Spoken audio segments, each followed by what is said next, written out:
Hello guys, welcome back to my channel UPSC aspirant. I hope सब आप अपने घरों में अच्छे होंगे, अच्छे से पढ़ रहे होंगे और अपना बेस्ट दे रहे होंगे। और मुझे कमेंट में ये भी बताइएगा कि आपको मेरी जो न्यू सीरीज़ है मेडिवल हिस्ट्री की थ्रू हैंड रिटन नोट्स आपको कैसी लगी। तो लास्ट लेक्चर्स में हमने क्या पढ़ा था? पहले लेक्चर्स में हमने इंट्रोडक्शन पढ़ा था, इंट्रो पार्ट कराया था मैंने आपको।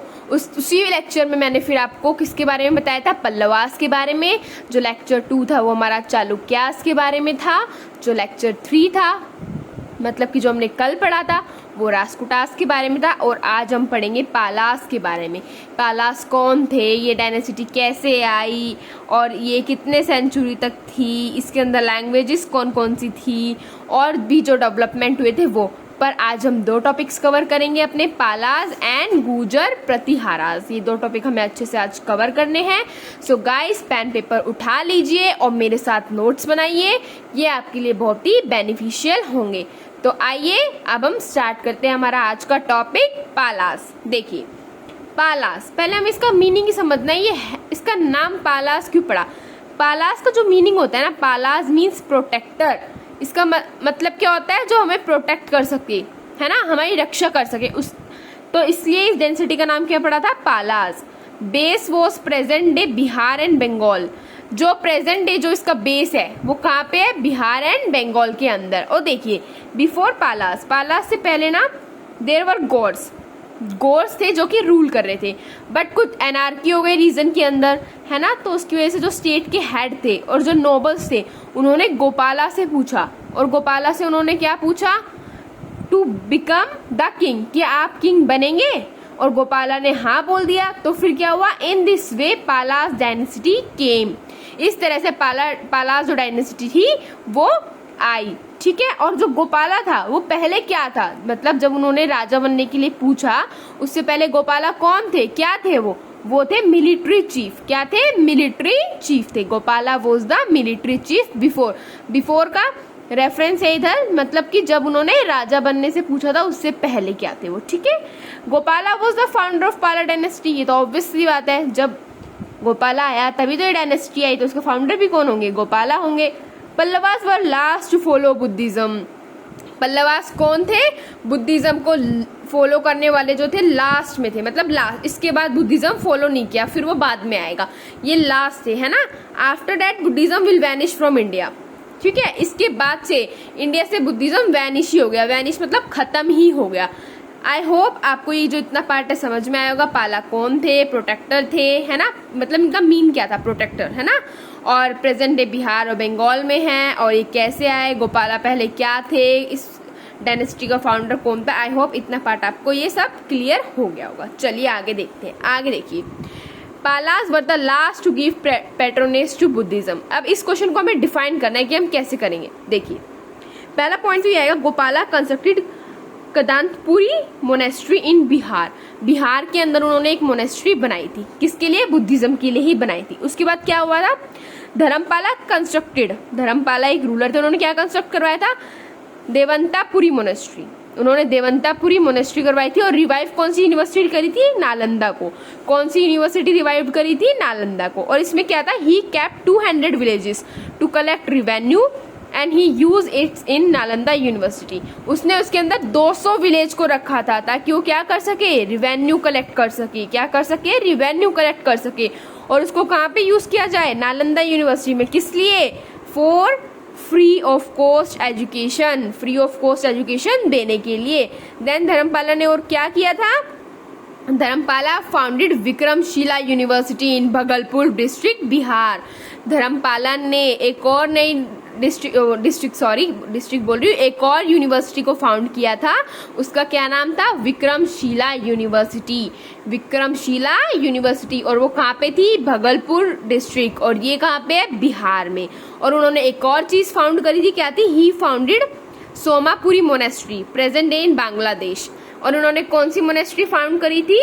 सोमापुरी, है ना। और वो अभी मतलब कहाँ पे है? प्रेजेंट डे कहाँ पे है? बांग्लादेश के अंदर है। देवपाला एक्सटेंडेड द पाला किंगडम टिल असम। जो देवपाला जो रूलर थे ना, उन्होंने इस किंगडम को कहाँ तक एक्सटेंड किया था, कहाँ तक ले गए थे, वो असम तक ले गए थे। और इन्होंने अमोघ वर्ष को भी हराया था, अमोघ वर्षा को।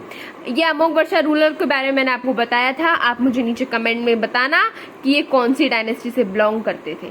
ठीक है, इसके बारे में मैंने आपको बहुत अच्छी तरह बताया था, आप मुझे कमेंट बताओगे। आई होप आपको इतना पार्ट क्लियर हो गया होगा पालास के बारे में, और जो उन्होंने पैट्रोनेज टू बुद्धिज्म जो उन्होंने दिया था वो भी आपको ये सब चीजें क्लियर हो गया होगा। किसने कौन सी यूनिवर्सिटी को फाउंड किया था और कहाँ तक इन्होंने अपना राज्य को एक्सटेंड किया था। ठीक है, अब हम चलते हैं इसके नेक्स्ट कुछ इंपॉर्टेंट पॉइंट्स है वहां पर। देखिए, Palas rule from 8 to 12th century in Bihar and Bengal. कितनी सेंचुरी तक रूल किया था? 8 से 12 सेंचुरी तक, मतलब 4 सेंचुरी आ गई ना, 8, 9, 10, 11, 12, सॉरी 5। पालास से जो रूल किया था कितनी सेंचुरी तक किया था? 8 से 12। कितना? 8 से 12 किया था। और कहाँ पे किया था? बिहार और बंगाल में। कहाँ पे किया था? बिहार और बंगाल में। The languages of Palas were, अब इनकी मेन लैंग्वेज कौन सी थी? पाली, प्राकृत एंड संस्कृत। कौन सी थी? Pali, Prakrit and Sanskrit. There were the people who acquired Kannauj first. These were the people, ये कौन थे जिन्होंने पहले कन्नौज को सबसे पहले जिन्होंने एक्वायर किया था, अपने अंडर लिया था। फर्स्ट अमंग, अभी किस किस के बीच में थे पहले? ट्रिपटाइट कॉम्पिटिशन। अब आप मुझे ये बताना ट्रिपटाइट कॉम्पिटिशन में कौन सी और 3 डायनेस्टीज थी, ये मैंने आपको बहुत अच्छे से बताया है। अब देखिए, during this period Palas were strong force of northern and eastern India. इनके ये जो थे पालास थे वो कहाँ की स्ट्रॉन्ग फोर्स है? नॉर्दर्न और ईस्टर्न इंडिया की। ठीक है, अब देखिए, they were the great patrons of Mahayana Buddhism.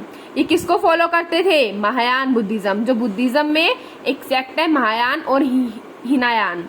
ठीक है, ये जब हम एंशियंट इंडिया पढ़ेंगे तब मैं इसको आपको इन दोनों के बारे में बताऊंगी, इनमें क्या डिफरेंस है। अभी सिर्फ आप इतना याद रखिए, ये महायान बुद्धिज्म को फॉलो करते थे।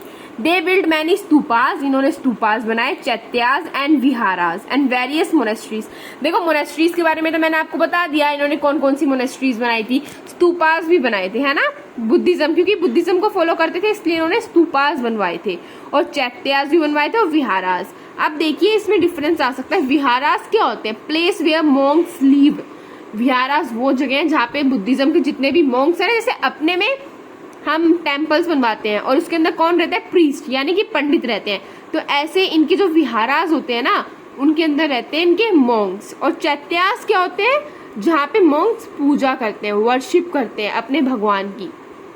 ठीक है, आई होप आपको इनके बीच का जो डिफरेंस है वो क्लियर हो गया होगा। अब देखिए, इंडिया वो spreading education to the world through various university at that time. India जो थी वो एजुकेशन को स्प्रेड कर रही थी, बढ़ावा दे रही थी वर्ल्ड लेवल पे। कैसे? उनकी वेरियस यूनिवर्सिटीज से, क्योंकि इस टाइम पे बहुत यूनिवर्सिटीज इन्होंने देखो बनवाई थी ना, नालंदा, कदमपुरी, और भी बहुत यूनिवर्सिटीज उन्होंने बनवाई थी। They allowed people to study in their university, और वो पीपल को अलाउ करते थे उनकी यूनिवर्सिटी में पढ़ने के लिए। Mostly Tibetan people came to study, जो तिब्बत के जो पीपल थे ना, मोस्टली वो लोग यहाँ पे पढ़ने आते थे। आई होप आपको इतना क्लियर होगा। आप देखिए, during the time of Pala huge number of manuscript related to Buddhism were written on palm leaves. देखो, जो मैन्युस्क्रिप्ट थी वो बहुत इस टाइम पे बहुत ज्यादा लिखी गई थी, है ना, और किससे रिलेटेड थी? वो बुद्धिज्म से रिलेटेड थी। और किस पे लिखी गई थी? पाम लीव्स पे।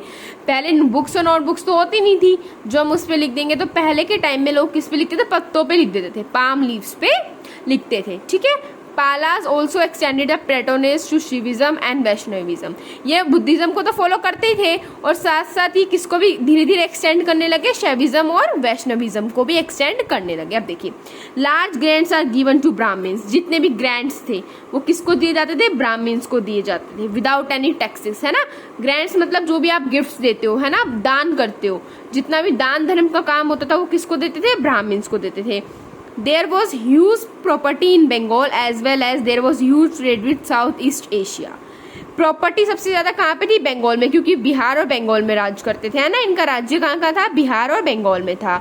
और इनका बहुत बड़ा ट्रेड भी था किसके साथ? With South East Asia, South East Asia के साथ इनका ट्रेड भी अच्छा था, because of which huge number of gold coin comes to Bengal reason.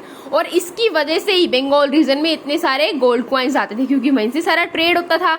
अब ट्रेड होगा तो जो जिसको साथ भी आप ट्रेड करोगे वो सामने वाला आपको रिटर्न करेगा ना आपकी पेमेंट में। तो पहले किस में होती थी पेमेंट? गोल्ड कॉइन्स के अंदर। तो ये हमारा टॉपिक था, वो इतना ही था। आई होप आपको समझ में आ गया होगा। मैं आपको थोड़ा रिकैप करवा देती हूँ, रिवाइज करवा देती हूँ। देखिए, पालास का मीन्स क्या होता है? प्रोटेक्टर। प्रेजेंट डे बिहार और बंगाल में थे। और जो गोपाला थे वो राजा बनने से पहले क्या थे? मिलिट्री चीफ थे। ये इनके फाउंडर थे। और पालास क्या थे? Last to follow Buddhism. ये लास्ट थे जिन्होंने बुद्धिज्म को फॉलो किया था। इन्होंने क्या क्या कंस्ट्रक्ट करवाए थे? मैंने आपको बताया, कदमपुरी मोनेस्ट्री करवाई थी, देवंतपुरी मोनेस्ट्री करवाई थी, नालंदा यूनिवर्सिटी करवाई थी, विक्रमशिला यूनिवर्सिटी करवाई थी, सोमापुरी मोनेस्ट्री करवाई थी। ठीक है। और फिर इन्होंने अपना राज्य कहाँ तक बढ़ाया था? असम तक बढ़ाया था। इन्होंने कब तक रूल किया? 8 to 12 तक। लैंग्वेज जो थी वो थी पाली, प्राकृत और संस्कृत। ये पहले ऐसे थे जिन्होंने कन्नौज को एक्वायर्ड किया था। ठीक है। उसके बाद ये स्तूपास और चैत्यास और विहारास बनवाए थे। ये महायान बुद्धिज्म को फॉलो करते थे। और ये इस टाइम पे एजुकेशन बहुत स्प्रेड हुई थी। और मोस्टली कौन से लोग आते थे? तिब्बत वाले लोग आते थे। और ये जो लैंड ग्रेंट्स है अपना किसको देते थे? ब्राह्मण्स को देते थे। और इनका ट्रेड जो था वो साउथ ईस्ट एशिया के साथ बहुत अच्छा था। तो इसकी वजह से huge number of gold coins comes to Bengal region. I hope आपको ये पूरा क्लियर हो गया होगा। अब चलिए, अब हम चलते हैं गुर्जर प्रतिहारास के बारे में। देखिए, ये हमारा आपका लास्ट टॉपिक रहेगा, गुर्जर प्रतिहारास। ये देखिए, ये किसके डिसेंडेंट थे? Descendant of Lakshman. गुर्जर प्रतिहारास जो थे वो किसके डिसेंडेंट थे? Descendant of Lakshman. They were descendant of Huns. और ये किसके डिसेंडेंट थे? ह्यून्स के। ह्यून्स जो आए थे ना इंडिया में, बाद में ये आपको एंशिएंट हिस्ट्री में ही पढ़ाऊंगी मैं। They were the local people of northern western part of country. ये कहाँ के लोकल पीपल थे? North western part of the country. जो हमारा देश है उसके कहाँ के पीपल थे? लोकल नॉर्थ वेस्ट पार्ट के। ठीक है। अब इसके अंदर देखिए रूलर कौन कौन आया था। हरिचंद्रा, नागाभट्ट, वत्सराजा, मिहिर भोजा। और जो मिहिर भोजा था ना, इसको ग्रेट किंग कंसिडर्ड करते हैं। ठीक है। ये 4 रूलर आए थे। अब देखिए, हरिश्चंद्र ने क्या किया? हरिचंद्र बोल दिया मैंने। हरिचंद्रा ने क्या किया? Harichandra establish Pratihara rule. इन्होंने जो इसी नाम पे पढ़ा है, गुर्जर प्रतिहारास। इन्होंने कौन सा रूल एस्टैब्लिश किया था? प्रतिहारा रूल। कौन सा रूल एस्टैब्लिश किया था? प्रतिहारा रूल। अब देखिए, Nagabhata was a prominent king and he fought with Dhruv for Kannauj. जो नागभट्ट थे ये एक बहुत ही प्रोमिनेंट किंग थे। और इन्होंने किसके साथ लड़ाई करी थी? ध्रुव के साथ। किसके लिए लड़ाई करी थी? कौन सा रीजन था? कन्नौज के लिए। कन्नौज वो था ना आपका ट्रिपटाइट स्ट्रगल, जिसमें मैंने आपको बताया था 3 डायनेस्टी थी, वो मुझे आप बताना। फिर देखिए आता है Mihir Bhoj. Mihir Bhoj was the great ruler of the Pratiharas. ये ग्रेट रूलर थे, है ना, किसके? प्रतिहारास के। He defeated Narayan Pal of Palas. जो मैंने अभी आपको डायनेस्टी पढ़ाई है पालास, उसकी जो नारायण पाल जो रूलर थे उसको उन्होंने हराया था, डिफीट किया था। During his time 2 Arab traveller came to India. जो अरब ट्रैवलर थे ना, इनके टाइम पे आए थे। किनके टाइम पे? मिहिर भोज के टाइम पे आए थे। और उनका नाम क्या था? Suleman and Al Masudi. क्या नाम था? Suleman and Al Masudi. ये बहुत इंपॉर्टेंट है, आपको याद रखना है। Suleman and Al Masudi Arab traveller थे। और जो अल मसूदी था, ये कौन था? He was the one who observe monsoon first. ये वो इंसान था, ये वो व्यक्ति थे जिन्होंने पहली बार मॉनसून को ऑब्जर्व किया था। Al Masudi had used the title king Bora for king Bhoj. King Bhoj के लिए कौन सा टाइटल दिया था? King Bora. ये भी आपको याद रखना है। ओके। तोमास, चौहान, सोलंकीज, गढ़ावाल, संडेलास व राजपूत डिसइंटीग्रेटेड फ्रॉम प्रतिहारास। ये जितने भी आपके राजपूत है ना, ये सारे कहाँ से डिसइंटीग्रेट हुए? कहाँ से टूट टूट के निकले हैं? कहाँ से इन्होंने अपना राज्य स्टार्ट किया? प्रतिहारास। ये सब पहले प्रतिहारास के अंडर ही थे। ठीक है। Amongst Palas, Pratiharas and Rajputas they had best cavalry. कौन से? पालास, प्रतिहारास और राजपूतास थे। इन सब के बीच में इनके पास कौन सी थी? बेस्ट कैवलरी थी। These people used to import horses from Central Asia, Arabia and West Asia. इनके जो horses थे ना, वो भी बहुत ही अच्छे थे, क्योंकि वो कहाँ से इम्पोर्ट होते थे? वेस्ट एशिया, अरेबिया और सेंट्रल एशिया। यहाँ के हॉर्सेज को बेस्ट कंसिडर किया जाता है। आई होप आपको जो इतना पार्ट था गुर्जर प्रतिहारास का, ये पूरा क्लियर हो गया होगा। चलिए अब हम चलते हैं नेक्स्ट पेज पे, जो कि हमारा थोड़ा सा ही पार्ट है। अब देखिए, the system of the administration was adopted from Guptas and Harshas. ये जो उनका एडमिनिस्ट्रेशन का सिस्टम था ना, ये जो हम गुप्ताज और हर्षा में पढ़ेंगे ना, वहीं से लिया गया था। ठीक है। There was a monarch which was the central authority, मतलब डिसेंट्रलाइजेशन नहीं था इधर, क्या था, सेंट्रलाइजेशन। सारी पावर किसके पास थी, मोनार्क के पास थी, राजा के पास थी, ठीक है। The court was divided into political and cultural affairs. जो इनका कोर्ट था वो किस चीज में डिवाइडेड था, पॉलिटिकल और कल्चरल अफेयर्स में डिवाइडेड था। Dancing girls, music was important in cultural affairs. और जो कल्चरल अफेयर्स था ना उसमें क्या इंपॉर्टेंट था, म्यूजिक, गाना, डांसिंग गर्ल्स, है ना। जैसे कि आप देखते हो क्रिकेट मैच में जो चीयर गर्ल्स होती है, वैसे यहाँ पे क्या होती थी, डांसिंग गर्ल्स, ये इंपॉर्टेंट थी। In the battle of Rajasthan Arabs under Junaid were defeated by Nagabhata. Nagabhata ने क्या किया था, देखो मैंने भी बताया था ना, नागभट्ट वो जो प्रोमिनेंट किंग और उन्होंने ध्रुव को हराया था, तो उसने किसको हराया था, बैटल ऑफ राजस्थान में अरब्स को। Arabs under Junaid were defeated by Nagabhatta. अब देखिए, in Pratihara Rampala was last ruler. Last ruler कौन सा था, रामपाला, ये भी आपको याद रखना। लास्ट रूलर कौन था, रामपाला।